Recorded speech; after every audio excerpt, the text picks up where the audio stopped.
Llevo más de 30 años trabajando como periodista especializado en asuntos internacionales, de modo que era completamente inevitable hablar de Ucrania a partir de la revolución del Maidán.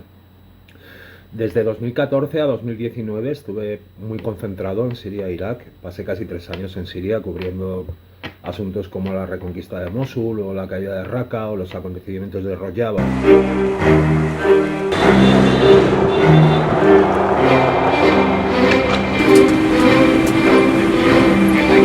Pero a partir de 2019 aquello decayó, pasó a un segundo plano y volví a escribir más a menudo sobre Ucrania.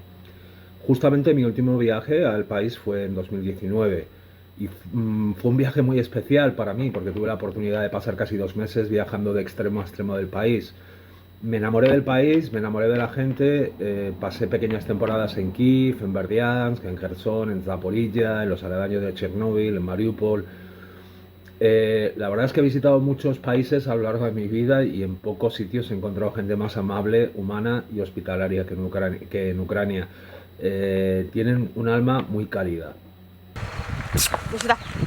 Выше. Vamos, vamos, У chicos. меня там дети маленькие. Ok, Извините. ok. Спасибо. Пожалуйста.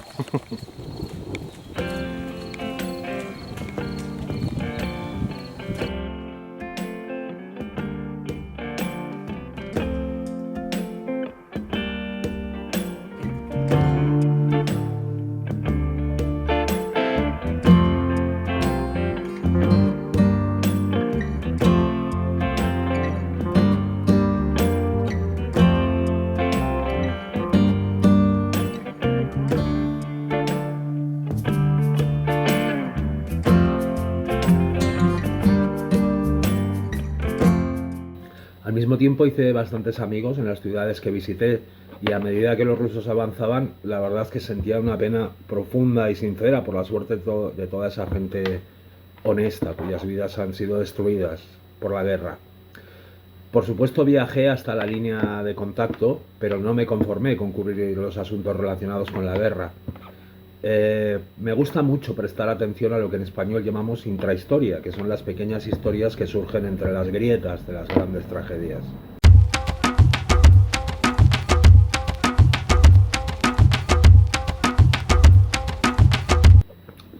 No sé exactamente cuánto, supongo que de 80, 100, tal vez, sobre la guerra y sobre las atrocidades cometidas por el régimen de Putin, no solamente en Ucrania, sino en la propia Rusia.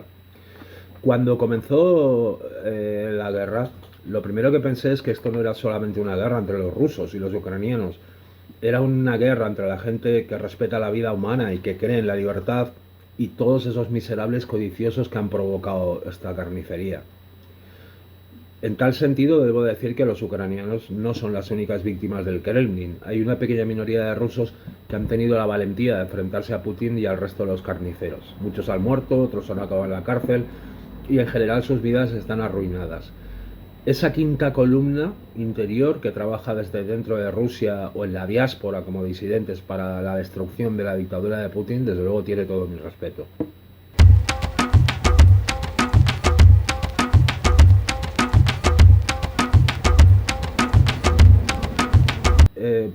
La verdad es que no sabría destacar ninguno en particular, ningún reportaje en particular. Muchas veces los reporteros vamos a los sitios, hablamos con la gente y escribimos una historia. Personalmente, cuando puedo hacerlo, me gusta perder tiempo, mezclarme con las personas, entender sus emociones y no tratarlos jamás como un objeto. Porque eso al final fortalece a la propia información y hace que sea más creíble. Гуляй поле. Гуляй. Гуляй поле. Едешь гуляй поле. Гуляй поле, Нестор Макно. Да. Окей. Ну, сейчас смотри. Сейчас сюда прямо едешь, да? Así que, cuando comenzó la guerra, es evidente que hay muchos periodistas desplegados sobre el campo de batalla cubriendo el día a día. Lo que yo decidí fue sobre todo concentrarme en denunciar las atrocidades cometidas por el ejército ruso y por el propio gobierno ruso, y proporcionando pruebas irrefutables de esos crímenes. No solamente contra los ucranianos, sino contra su propia gente, y no solamente en Ucrania, sino dentro de Rusia. 170 тысяч они забрали себе. И как мне Богдан объяснил, что мам, надо было заплатить Muchas veces se habla de las acciones cometidas por el Kremlin, pero como si se tratara de rumores. De alguna forma, mi trabajo durante este año y medio ha sido demostrar que no son rumores, sino que hay pruebas irrefutables de la iniquidad de ese gobierno. Если нанести по ним удар, то да, то это будет хорошо. Но ракетный удар, мне кажется, это и слишком дорого будет для Российской Федерации и нецелесообразно. Так что лучше дроновый удар. Así que al final hemos hablado y hemos investigado 1000 asuntos. Desde las violaciones de soldados rusos cometidas por los Kadyrovchi, los soldados de Kadyrov, la corrupción entre los altos mandos rusos, la brutal violencia que ejercen contra la población civil, el funcionamiento interno de Wagner, los reclutamientos de presos por parte del Ministerio de Defensa ruso, posteriormente son enviados a Stormzeta.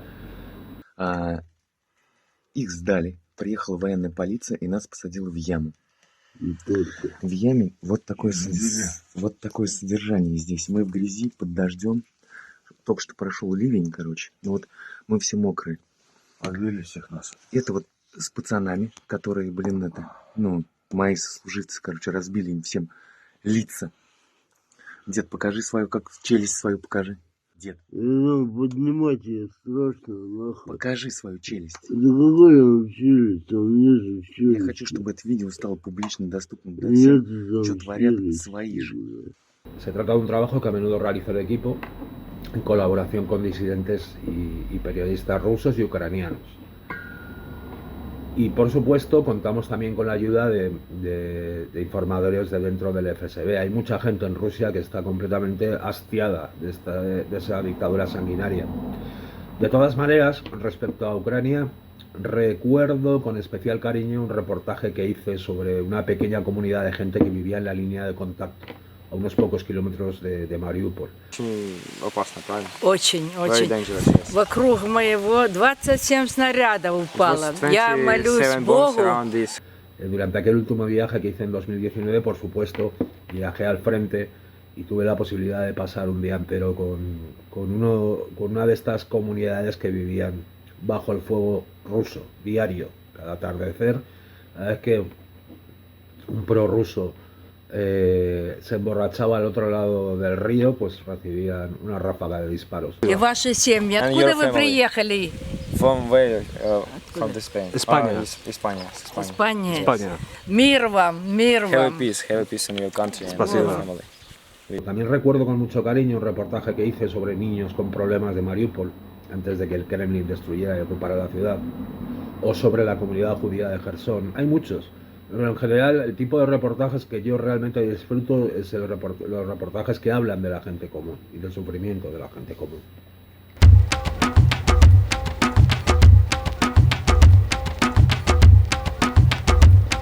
¿Por qué he enojado tanto a los rusos? Yo no sé si he enojado tanto a los rusos. Yo diría, en todo caso, hemos enojado al Kremlin. Y no creo que fuera únicamente por un reportaje, sino por un trabajo sostenido en el tiempo, que venimos realizando desde el comienzo de la guerra. Supongo que hay un asunto que les puede haber resultado particularmente molesto, y es que nos hiciéramos pasar por agentes del FSB para sonsacar e identificar al autor de las pelucas de Prigozhin y de las máscaras que utilizan los dobles de la seguridad personal de Putin.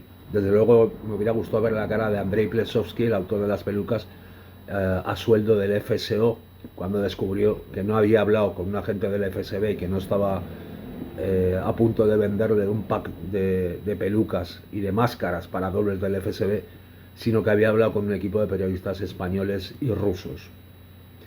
Recientemente también ha provocado una oleada, digamos, de ataques por parte de todos esos ejércitos de trolls prorrusos de España a sueldo del Kremlin, el hecho de que identificáramos a una serie de traidores, que son la hez de cualquier guerra, gente que está dispuesta a vender a su país, a su patria y a sus compatriotas por un plato de lentejas.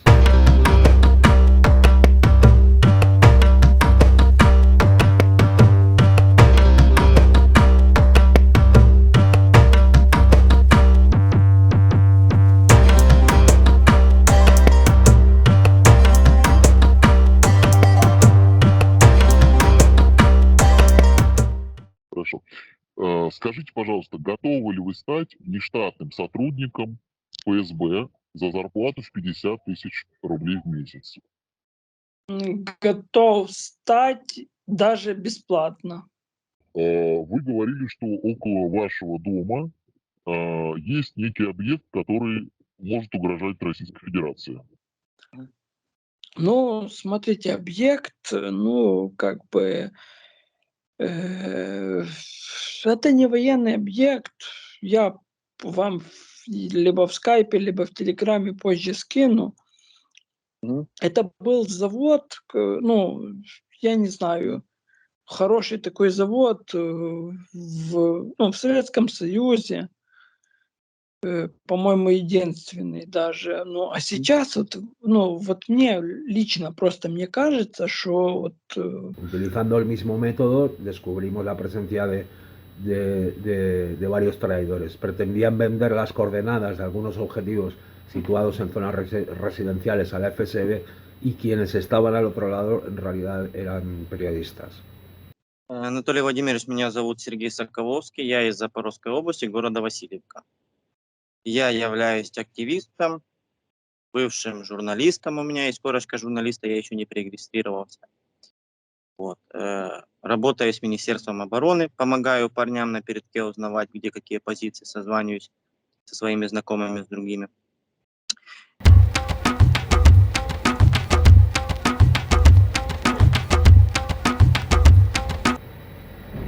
¿Qué sanciones se aplicaron? Que, bueno, en realidad no se ha aplicado ninguna sanción. Lo que amenazan es con incluirme en el listado de agentes extranjeros como enemigo de Rusia y designarme como terrorista y extremista. También amenazaban con abrir un caso penal contra mí. Obviamente yo no sería bienvenido en Rusia y es una pena porque es un país bellísimo, lleno de lugares fascinantes. Parece ser que la propia Fiscalía General de Rusia y el Ministerio del Interior ruso ha monitorizado nuestros reportajes. En realidad no pueden hacer nada contra un periodista europeo porque no tienen jurisdicción en España y lo saben. Claro, lo que intentan es intimidarnos y asustarnos. Pues digamos que han dictado una fatua contra mí. Un periodista es una persona muy vulnerable, yo desde luego me siento muy vulnerable, muy indefenso, pero no podemos dejar intimidarnos por esta gente y lo único que podemos seguir haciendo es seguir trabajando.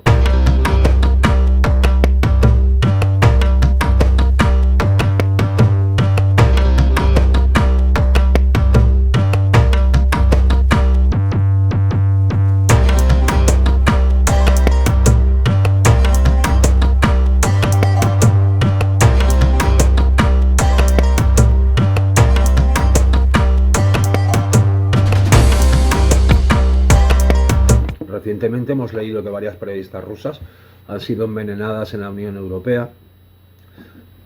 Al final, todas estas acciones lo que reflejan es su propia miseria moral. Hay que decir, por otra parte, que hay docenas, cientos de periodistas rusos y ucranianos en mi misma situación.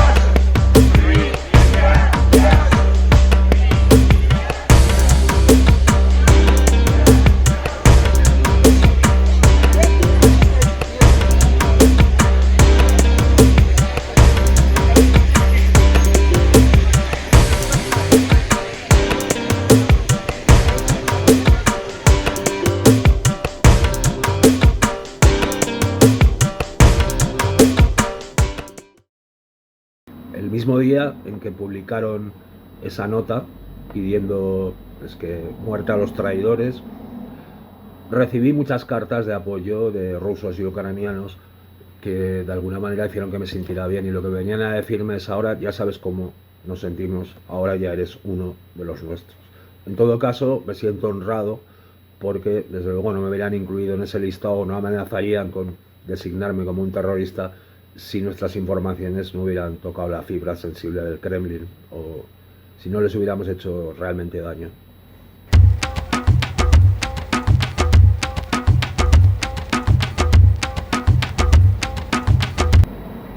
¿Qué le diría a las personas que me pusieron en la lista de los enemigos de Rusia? Lo que le diría es que yo no soy un enemigo de Rusia, sino un enemigo de Putin y de sus secuaces. Le diría que ni Putin ni ellos son Rusia. De hecho, yo personalmente no soy antirruso. Adoro a Anton Chekhov, adoro a Pushkin, me encantan las películas de Tarkovsky, de Konchalenko, me encanta la música de Tchaikovsky y siento una profunda admiración por la cultura rusa del pueblo ruso, tanto como por la ucraniana. Me gusta mucho también Nikolai Gogol. Y es justamente porque no odio a Rusia, por lo que entiendo que esa dictadura debe caer. De hecho, creo que un verdadero patriota ruso debería concentrarse en destruir ese gobierno. Después de la Segunda Guerra Mundial se habló mucho del silencio de los alemanes. Yo creo que dentro de 20 o 30 años se hablará del silencio de los rusos.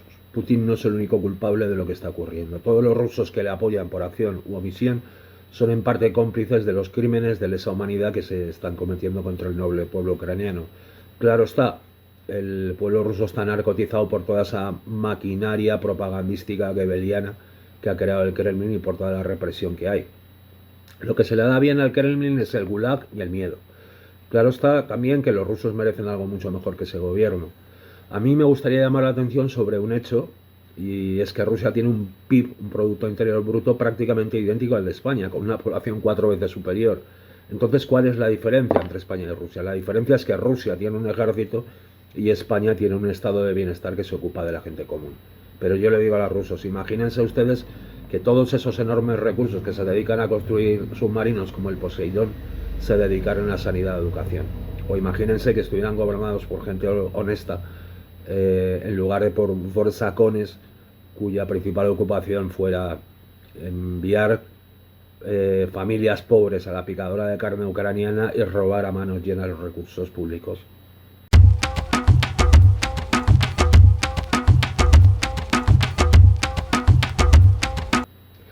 Comparar lo ocurrido en la Federación Rusa y la Alemania nazi no es disparatado. Al igual que Goebbels, los rusos han construido esta terrorífica máquina de propaganda basada en la represión y lamentablemente mucha gente está hipnotizada, pero los rusos tienen la obligación de despertar y detener esa locura, exactamente igual que los ucranianos que están sacrificando sus vidas en el campo de batalla.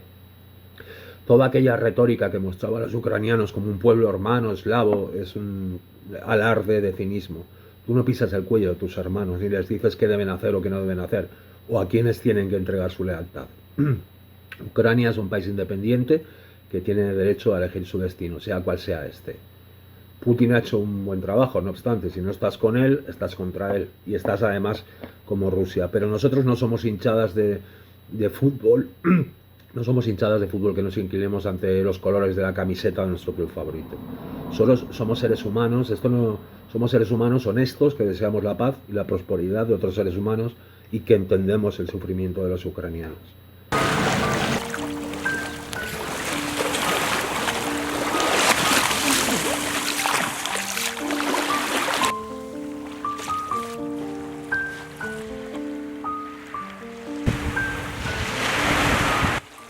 En España, salvo una pequeña minoría, la enorme mayoría de los españoles apoya a Ucrania y los ucranianos porque entienden su dolor y la injusticia que están sufriendo. Y desde luego esto no va de estar con la OTAN o contra la OTAN, esto va de justicia y de paz.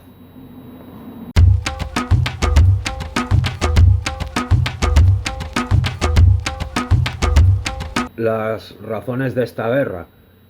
Bueno, yo no voy a repetir los clichés que se han dicho sobre los motivos geopolíticos. Desde luego lo que sí puedo decir es que me parece muy abyecto por parte de los prorrusos que trataran de justificar la agresión hablando de que Ucrania había basculado hacia la OTAN.